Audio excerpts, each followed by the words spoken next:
SS증권방송 시청자 여러분 안녕하세요. 여러분들의 생활에 활력을 불어넣는 비타민 같은 시간, 이윤희의 스마트 생활 정보입니다. 삼한 사미라는 말 알고 계신가요? 3일은 춥고 4일은 미세먼지라는 신조어인데요. 최근에는 이렇게 미세먼지 발령으로 인해서 여러분들의 기관지를 괴롭히기도 했습니다. 이제는 3온 4미가 될 것 같다는 생각이 드는데요. 미세먼지 주의보가 높음으로 나타날 때는요, 되도록 외출을 삼가하시는 게 좋습니다. 네, 오늘은 이윤희의 스마트 생활 정보, 여러분들과 도서 정보에 대해서 알아보도록 할 텐데요. 그럼 지금부터 시작합니다.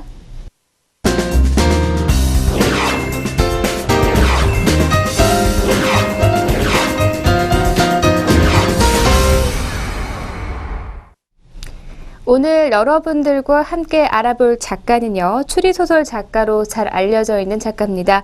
바로 에드거 앨런 포에 대해서 소개해드리는 시간 가져보도록 할 텐데요. 에드거 앨런 포, 그는 1809년 1월 19일 미국 보스턴에서 출생을 했습니다. 그의 어머니는 배우였지만요, 그가 3세가 되던 해에 사망하면서 포는 리치먼드의 부유한 상인인 존 앨런의 집에서 살게 됩니다. 네, 그곳에서 세례를 받고 에드거 앨런 포라는 세례명을 얻게 되는데요. 일찍이 어머니를 잃은 포는 항상 이상적인 여성상을 추구하던 중 14세 때 그부의 어머니인 젊고 아름다운 제인 스타다드로부터 그것을 발견하고 나중에 유명한 헬렌에게라는 추억의 시를 쓰게 됩니다. 17세에 버지니아 대학에 입학을 했는데요. 양부로부터 학비 조달을 제대로 되지 않는 등 어려운 여건 속에서도 무절제한 생활을 해서 1년도 못돼 퇴학을 당하게 됩니다. 그 이후 양부와 불화와 화해라는 비참한 생활이 계속됐다고 하는데요. 감수성이 강했던 그는 18세 때 치무르라는 보스턴에서의 익명으로 출판을 하게 됩니다. 네, 그러나 아무런 비평도 받지 못했는데요. 네, 생활이 궁한 나머지 변명으로 군대에 들어가서 한때 웨스트포인트 육군사관학교에 적을 두기도 했습니다. 네, 그동안의 제2시집 알라프 티무르를 볼티모어에서 출판을 했지만 묵살을 당하게 됐고요. 그리고 제3시집이죠. 포 시집을 출판하기에 이르렀지만 시작을 단념하고 소설을 쓰기로 했습니다. 네, 1831년부터 미망인인 숙모와 그의 딸 버지니와 함께 볼티모어에 살면서 각종의 잡지와 신문의 현상소설에 응모를 하게 되는데요. 네, 1832년 병 속의 수기가 1843년 황금 풍뎅이가 당선이 되면서 그의 단편의 전성 시기가 찾아오게 됩니다.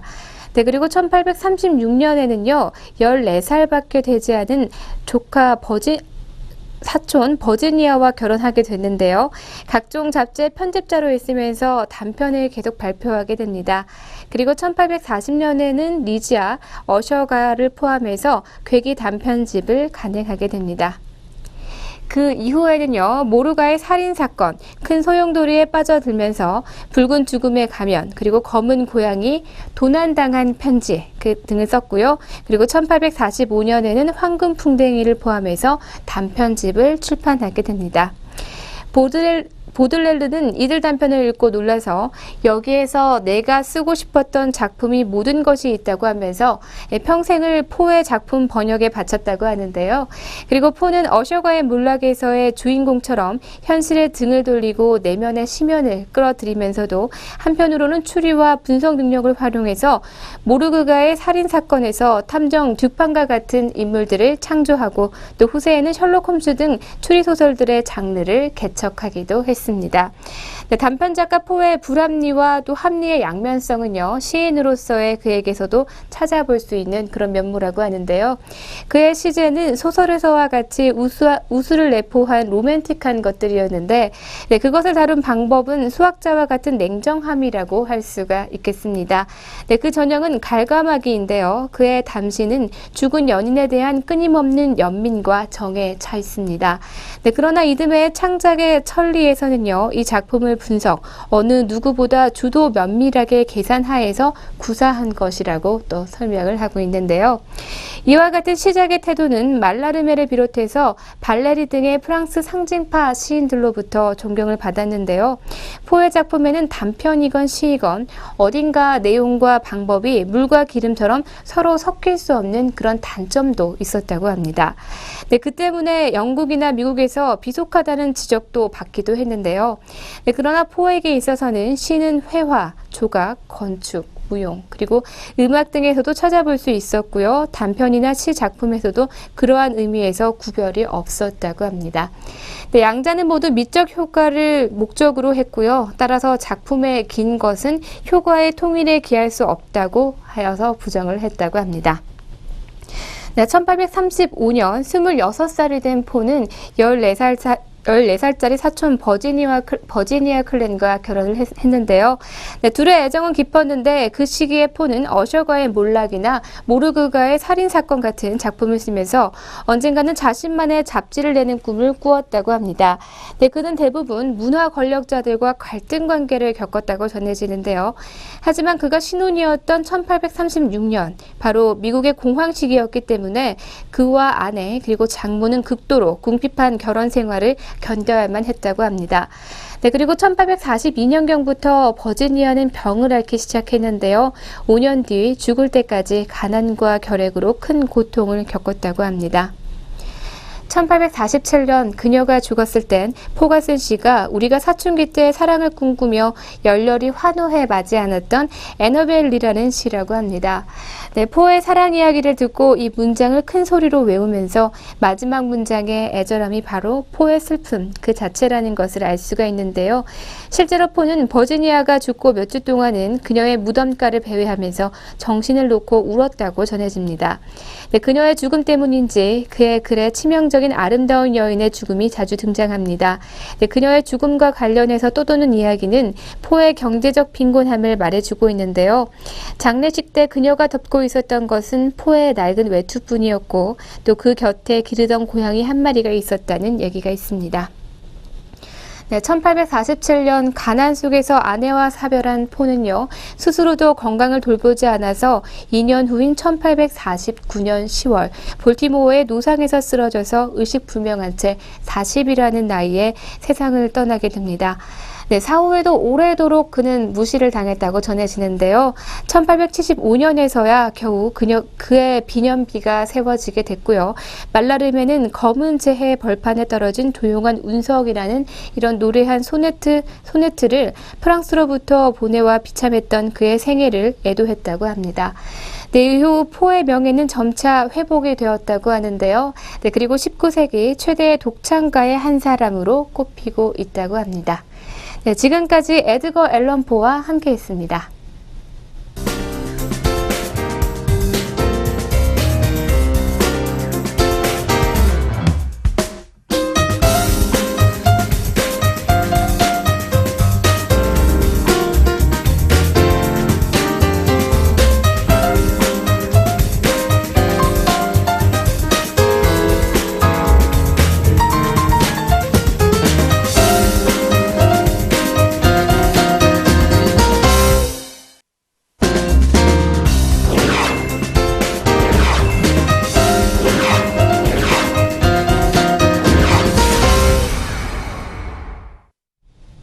네, 계속해서 도서 리뷰 시간입니다.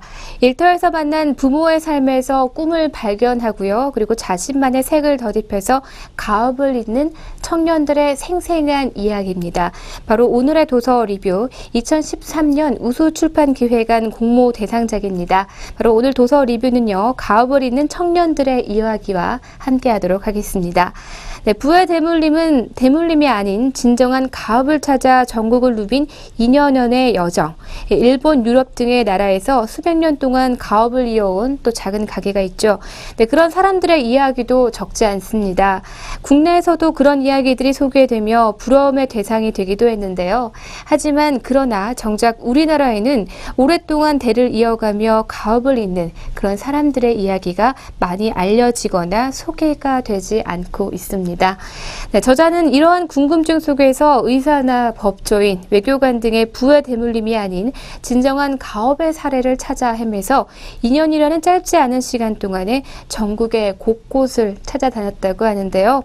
서울과 충주, 대구, 통영, 부산, 구례를 오가면서 대장장이, 시계수리공, 오일장 장돌림, 그리고 농부와 떡 기능인 두석장 등 다양한 직업과 사연을 갖고 있는 또 이렇게 가업을 이어가는 청년들과 가족들을 만나서 다채로운 삶을 마주하고요. 또 생생한 이야기를 전하고 있습니다. 네, 땀 흘려 일하는 부모의 뒷모습에서 발견하게 된 청년들의 미래인데요. 이 가업을 잇는 청년들이 몸담고 있는 일들은 사실 흔히 이야기하는 인기 직업은 아닙니다. 보통 청년들이 생각해보지 못했던 조금은 힘든 일이라고 할 수가 있을 텐데요. 네, 그러나 그들이 갖고 있는 일에 대한 자긍심과 확신은요, 그 누구보다 크고 단단합니다. 일을 배우는 어려움도 있지만 즐거움이 더 크다는 것인데요. 네, 이 같은 남다른 청년들의 삶은요, 부모에 대한 존경심에서 시작이 되고 있습니다. 네, 이들의 삶은 순간의 큰 깨달음으로 인한 방향의 전환기라기보다는 어려서부터 이렇게 소소한 일상에서의 작은 발견 그리고 감동이 쌓여서 만들어진 자연스러운 결과입니다. 네, 꿈을 펼친 너른 마당을 품은 든든한 울타리이자 그리고 나아갈 방향을 제시하는 하나의 지표이자 네, 그리고 또 자녀들의 도약을 위해 기꺼이 어깨를 내주는 디딤돌. 네, 그것이 바로 부모의 삶이었는데요. 부모의 일에 대한 열정과 사명감, 그리고 보람과 긍정적인 메시지가 그 소소한 일상을 깨우고 또 자녀들의 삶의 중심이 됐습니다. 네, 그랬기 때문에 기꺼이 즐거이 또 부모의 뒤를 따라서 가업을 잇는 그런 청년들이 됐는데요. 네, 이 시대에 대한민국에서 가업을 잇는다는 것 어떤 의미를 갖고 있을까요? 네, 우리 청년들은 물론이고요. 가업을 잇는다는 것은 단순히 직업을 선택하는 일은 분명히 아닐 것 같다. 이런 생각이 듭니다. 네, 그렇다고 해서 자리를 지키겠다라는 이제 사명감만 가지고 가능한 것은 또 아닌데요. 부모와 자식 관계는 소소한 일들을 공유하되 이렇게 좋은 날도 그렇지 못한 날도 투명하게 보일 수밖에 없는 거짓말도 통하지 않는 그런 관계가 됩니다. 네, 가장 가까운 이들에게 감동을 주는 부모, 그리고 그 삶에 따르는 청년들, 그리고 일생을 통해서 이어지는 그들에 대한 일에 대한 마음가짐과 또 삶을 살아가는 자세는 일에 대한 고민하는 청년은 물론이고 또 자녀와의 관계, 그리고 미래를 생각하는 부모, 우리 모두에게 스스로의 삶을 다시 한 번 더 되돌아보게 되고 또 되짚어보게 해주는 그런 내용들입니다. 네, 내용들을 조금씩 소개를 해드리도록 하겠습니다. 서울 촌호의 대장장의 아버지 강영기의 아들 강단호의 이야기인데요. 서울 한강 아래 강동구와 강남구를 통틀어서 유일하게 전통 방식을 고집하는 동명대장간의 대장장의 부자입니다. 3대에 걸쳐서 70여 년의 가업을 이어왔고요. 또 100년을 꿈꾸고 있다고 합니다. 네, 계속해서 두 번째 이야기인데요. 대구 용산의 시계수리공 아버지 이희영이고요. 아들인 이윤호와 이인호의 이야기입니다. 네, 대한민국의 6명뿐인 시계 명장 중에 한 명이 바로 그들의 아버지라고 합니다. 네, 그 아버지의 뒷모습을 보고 자란 아들들은요. 아들은 물론이고 딸과 며느리 그리고 조카까지 모두 시계 관련 일에 종사하는 명실상부한 시계 집안이라고 합니다. 네, 계속해서 세 번째인데요. 충청북도 충주입니다. 바로 장돌림 어머니 임경옥과 아버지 소창수 그리고 아들 소성현의 이야기인데요. 오일장에서 자신의 이름을 걸고 족발을 만들어 팔던 어머니. 네, 그 곁에서 일을 돕던 큰 아들은요. 어머니가 돌아가신 후 두 동생을 데리고 장터에 나서서 어머니의 장서와 또 봉사를 이어간다는 그런 이야기를 담고 있습니다. 네, 다음은 전라남도 구례인데요. 농부 아버지 홍순영 그리고 딸 홍진주와 아들 홍기표의 이야기입니다. 오메가3가 나오는 쌀을 길러낸 대한민국 대표 농부와 그 뒤를 이어서 친환경 농법으로 농사를 지어가는 20대 남매, 바로 그런 이야기인데요. 고향에서 부모님을 따라서 조금씩 이렇게 농사 짓는 재미를 알아가고 있는 중이라는 것입니다. 네, 다음은 서울 송파의 떡장수 아버지 김순배와 어머니 전성래, 그리고 딸 김진희와 김지연의 이야기인데요. 네, 부모는 딸들의 미래까지 생각해서 떡집을 창업하고 딸들은 새벽부터 고생하는 부모들을 위해서 고등학교 때부터 새벽 일을 돕다가 그 속에서 자신의 적성을 발견하게 되고 대학 대신에 일터를 선택했다는 이야기입니다. 네, 다음은 경상남도 통영인데요. 주석장 아버지 김극천 그리고 아들 김진환의 이야기입니다. 조선시대 통영 12공방의 장인의 후손으로 5대째 이어서 가업을 이어가고 있는데요.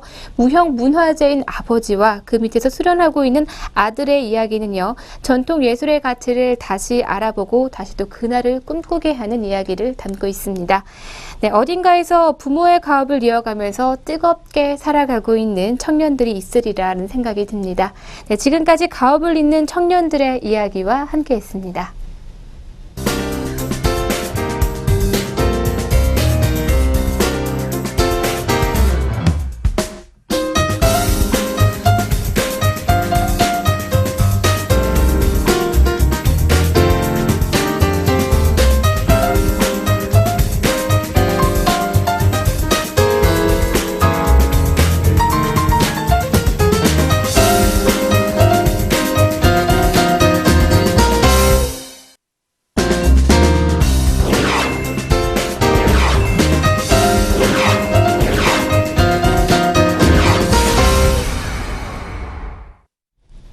네, 여러분들에게 도서 추천해 드리도록 하겠습니다. 4권을 골라봤는데요. 네, 첫 번째로 알려드릴 책은요. 이야기 동양 신화입니다. 이 책은 한국을 대표하는 신화학자 이화여대 중문과의 정재서 교수의 이야기 동양 신화의 개정판인데요. 네, 지금껏 잊혀진 중국 신화를 동양 문화의 원형으로 끌어올리고 또 서구 중심의 신화주의를 틀을 과감히 깨고 중국 신화를 동양인의 신화로 자리매김할 성과를 보여줍니다. 산해경, 목처자전, 초사, 화남자 등 중국 신화 고전에 철저히 고증하고 중국, 일본, 대만의 수차례로 답사해서 오래된 신화 내용을 잘 구현한 자료를 총 망라 수집한 600여 컷에 기중하고 또 다채로운 동양 신화의 이미지를 만나볼 수가 있습니다. 특히 이번 개정판에는 본래 2권으로 분리돼서 책을 한 권으로 통합을 해서요. 독자들이 한눈에 읽기 편하고 기존의 차례의 순서가 뒤바뀌었던 것을 바로잡아서 내용의 흐름이 자연스럽도록 전개해서요. 편집과 구성에 더욱 주의를 기울인 그런 도서입니다. 네, 계속해서 두 번째 도서 알려드리도록 하겠습니다. 그림으로 읽는 러시아인데요. 러시아의 문화와 조우를 할 수 있는 그런 기회입니다. 모스크바 국립대학교 솔체니친과 20세기 러시아 문학사를 전공한 저자인데요. 러시아 현대 미술사를 걸작을 통해서 러시아의 자연과 풍속, 역사, 그리고 문학과 음악, 신앙과 민중 생활 등의 해박한 지식을 넘나들면서 저 광활한 대지로 인도하고 있습니다.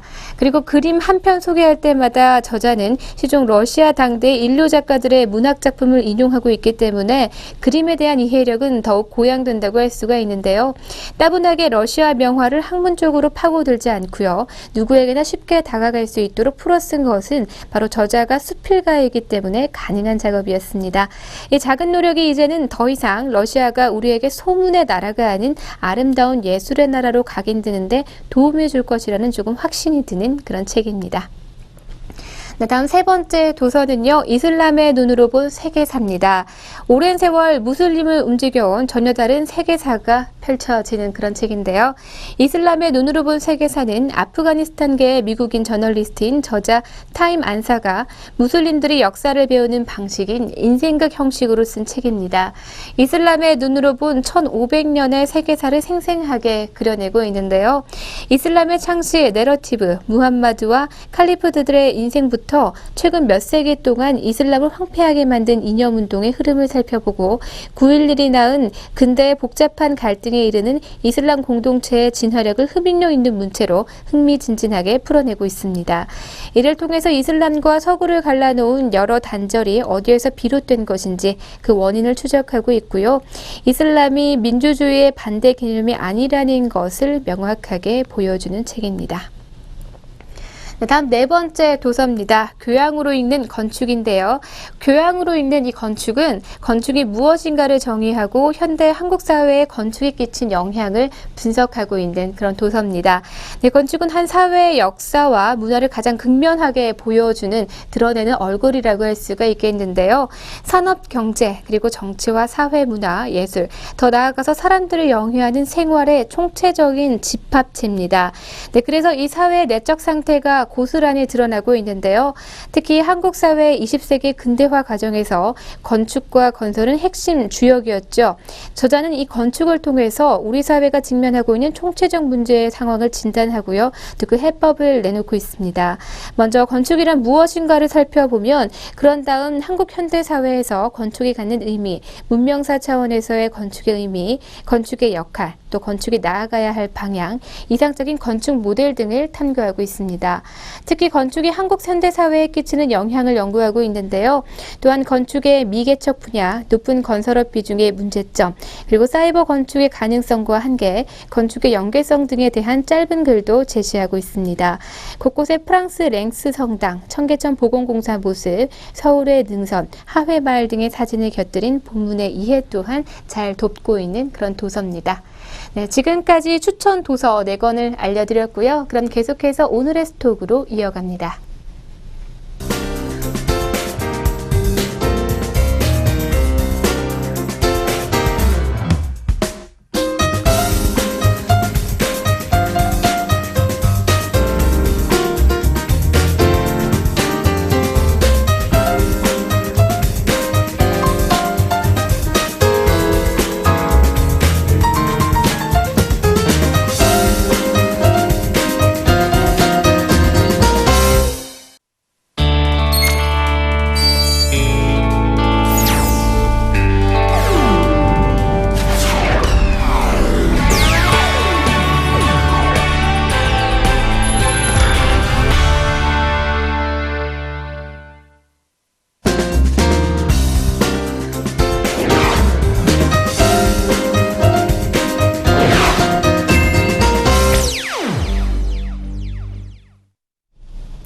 오늘의 스톡 시간입니다. 오늘도 증권사 추천 종목으로 두 종목 준비했습니다. 첫 번째 종목은요, 대신증권에서 추천한 한진칼입니다. 종목 번호는 1806469입니다. 대한항공 유상증자 현주가 수준으로 상장 가정 시 주당 순가치 자산이 확대될 것으로 예상이 되고 있습니다. 그리고 대한항공 1분기 호실적 기대감과 또 저유가 수혜그룹의 지주회사인 점이 부각될 전망입니다. 네, 한진칼은 2013년 8월 1일 대한항공 주식회사에서 인적 분할해서 설립한 회사인데요. 9월 16일에 유가증권 시장에 신규 상장이 됐습니다. 네, 부동산 임대업을 주요 사업으로 정석기업 주식회사, 호텔업이 주요 사업인 주식회사 칼호텔 네트워크, 그리고 항공 운송업인 주요 사업인 주식회사 진에어를 주요 종속회사로 보유하고 있는 그런 회사입니다. 네, 계속해서 두 번째 종목인데요. 하나대투자증권에서 추천한 한미사이언스입니다. 종목 번호는 008930입니다. 네, 자회사 한미약품의 신규 라이선스와 또 협력 계약 체결로 인해서 수혜가 예상이 되고 있고요. 온라인팜 사업 확대에 따른 외형 성장 또한 기대가 되고 있습니다. 네, 동사는 한미약품의 지주회사로 2010년 7월 인적 분할로 지주사 전환을 했습니다. 자회사로는 한미약품을 포함해서 온라인팜 그리고 북경 한미약품 등이 있는데요. 수익은 기술 수출 수익, 특허권과 또 상표권 수익과 임대료 그리고 수수료 수익과 배당금 수익으로 구성이 되어 있습니다. 네, 동사는 수익 비중으로 상품 매출이 약 90%로 수익의 대부분을 차지하고 있고요. 기술 수출 수익과 수수료 수익이 바로 그 뒤를 잇고 있습니다. 네, 지금까지 오늘의 스톡 한진칼과 또 한미사이언스에 대해서 알려드렸습니다.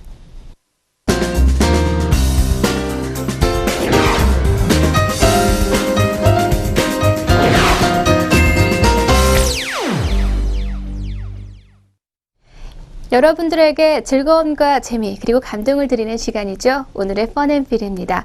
여러분들 흥겨우면 노래 부르거나 흥얼거리는 허밍을 하게 되실 텐데요. 그런데 강아지들도 마찬가지라고 합니다. 예전에는 말하는 강아지가 이슈가 되더니 이번에는 노래하는 강아지까지도 등장을 했습니다. 어떤 내용인지 영상으로 함께 만나보시죠.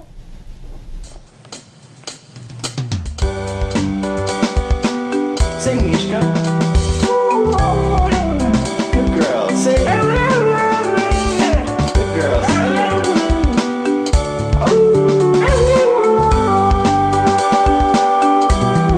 Good girl.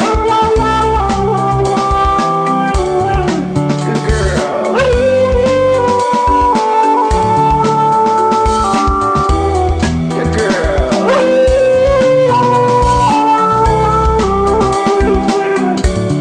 All right, now let's play. Ready? Sing, Mishka. I love you. Sing. Good girl. Good girl. Good girl. Good girl.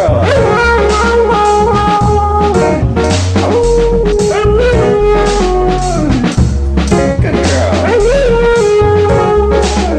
You wanna listen to your song?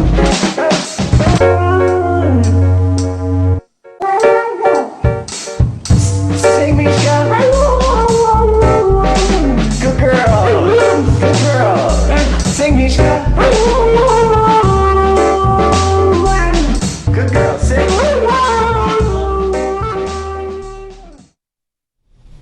흡사 경공계의 가수를 떠올리게 합니다. 그래서 머라이어 캐리라고 하고 있죠. 네, 이름이 미시카라는 허스키종이라고 하는데요.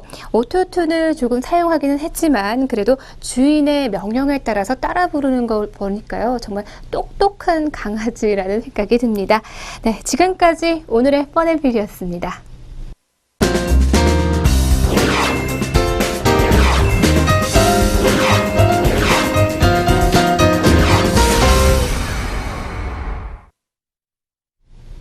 직장인들이 가장 피곤함을 느끼는 요일이 바로 수요일이라고 하고요. 지금이 3월 25일 수요일이죠.